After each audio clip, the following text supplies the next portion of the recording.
সংসদ চলাকালীন সময় মাঝে মাঝে আমরা লক্ষ্য করি কোনো জায়গায় 4-5 জন মিলে আরেকটা মিটিংয়ের মতো চলতেছে, বিশেষ করে মন্ত্রিপরিষদের সম্মানিত সদস্যবৃন্দ। সংসদটা আমাদের কাছে জাতির আমানত এবং প্রথম দিক থেকেই আপনি আহ্বান জানিয়ে এসছেন আমরা সবাই যেন পার্টিসিপেশন করে এই সংসদটাকে প্রাণবন্ত রাখি। দুটা জিনিস এখানে লক্ষণীয়, যেটা সংসদের মেজাজের সাথে যায় কিনা আপনি সিদ্ধান্ত দেবেন।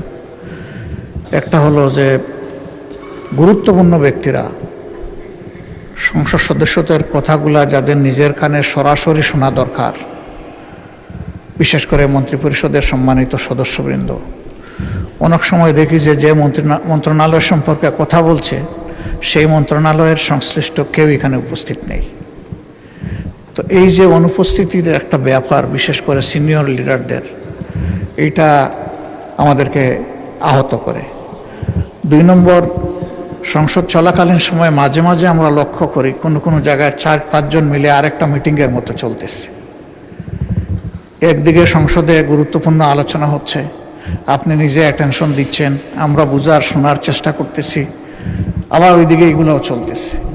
এগুলাতে সংসদের ডিসেন্সি যেমন নষ্ট হয়, তেমনি আমরা যারা সংসদকে অনুসরণ করার চেষ্টা করি আমাদের মনোযোগও নষ্ট হয়।